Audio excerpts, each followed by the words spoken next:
Sallı qarindoshlar. Sharq Turkiston xabar agentligining xabarlar programmasini ko'rishinglarni qizg'in qarshi olamiz. Eng oldi bilan qisqacha mazmuniga ko'z ataylik. Angliya Aqtashliq kitobidan ma'lum bo'lishicha, Xitoyning kun sayin kuchayayotgan chet el yordam roliga qarta andish qo'zg'algan.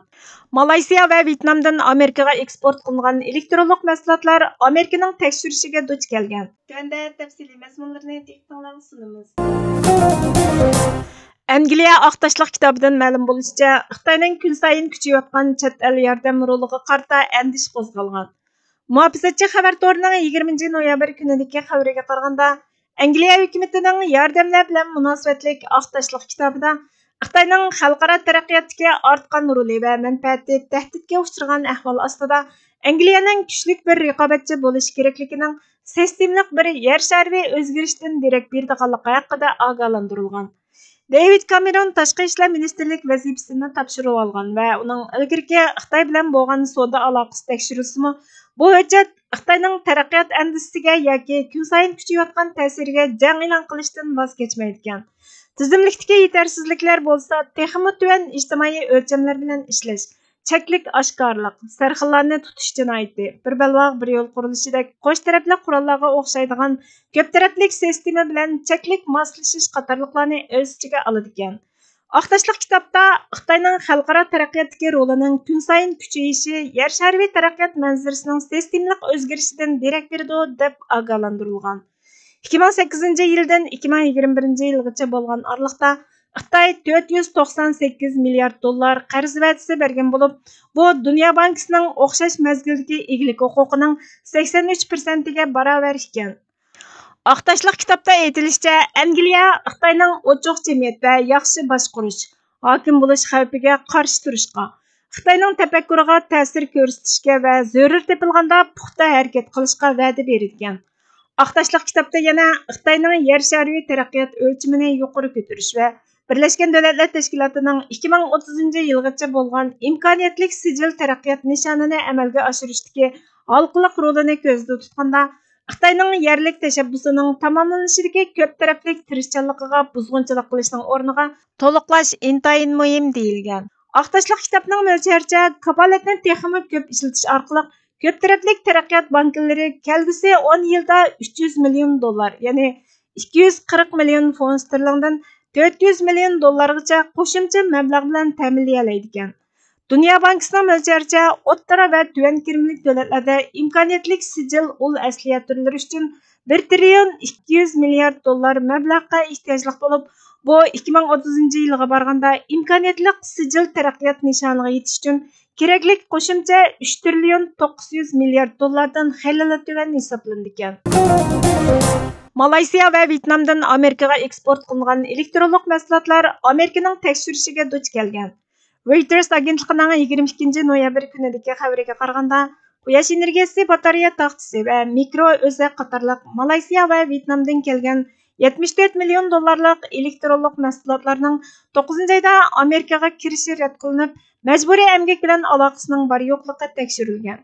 2022-yil 6-oyda Amerika majburiy emgakning oldini olish qonunini yo'lga qo'ygandan buyon 9-oygacha qimmati 2 milliard dollardan oshadigan 6 mingdan ortiq malni kontrol qilgan.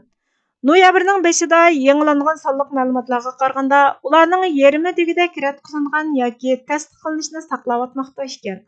Faqat 9-oyda 82 million dollarlik avatilgan mallardan 90% elektronlik mahsulot rad qilingan. Amerika tamojnisi bu ishga darhol baho bermagan. Rad qilingan yoki tutib qilingan yukning 3/2 qismidan ko'proqi Malayziya yoki Vyetnamdan kelgan asosliqi quyosh energiyalik va yerim o'tkazgich mahsulotlar bo'lib, yangi qoida yo'lga qo'yilgandan buyon Malayziya va Vyetnamning har birida taxminan 320 million dollarlik yuk rad qilingan yoki tekshirilgan. Ammo majburiy emgakning oldini olish qonuni yo'lga qo'yilishdan burun 8-oyda ikki davlatdan yerim o'tkazgich eksportining umumiy qiymati 730 million dollardan oshib ketgan.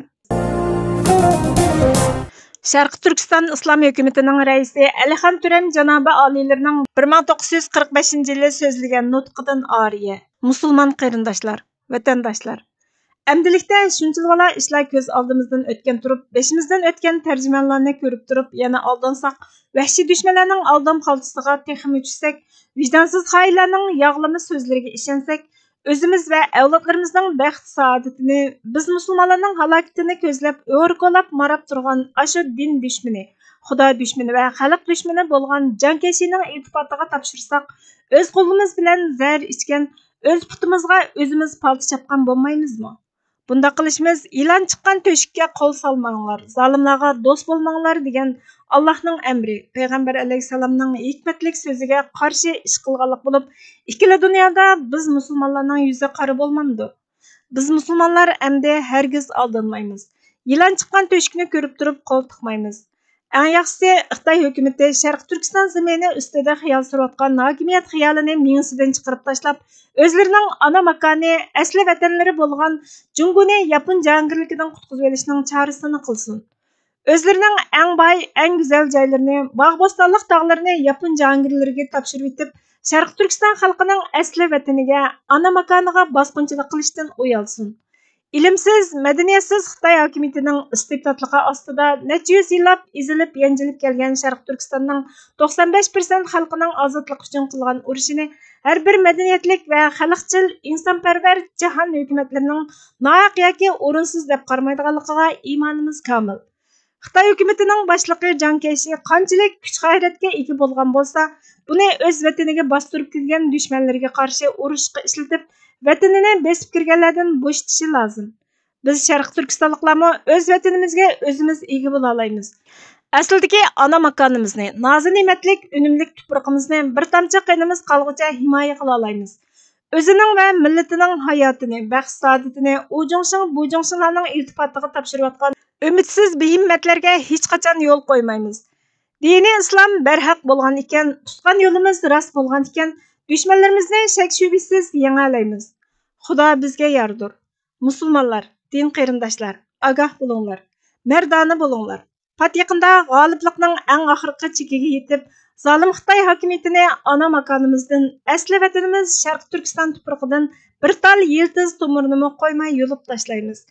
Barcha Sharq Turkiston xalqi qulluqdan, asirlikdan ozod bo'lib, bundan keyingi nasl avlodlarimizni ozodlikka chiqarib, madaniy insonlar qatorida haq-huquqimizga, vatanimizga ega bo'lib, islom dinimizni kutib olib, bu dunyoda rohatda, u dunyoda jannatda yashaymiz. Mana bu bizning ulug'vor g'oya maqsadimiz. Assalomu alaykum. Bugungi xabarlarimiz bu yerda oxirlashdi. Bizga vaqt ayirganlar uchun ko'pdan ko'p rahmat. Kelar qatimki programmamizda ko'rishguncha Allohga omonat bo'linglar.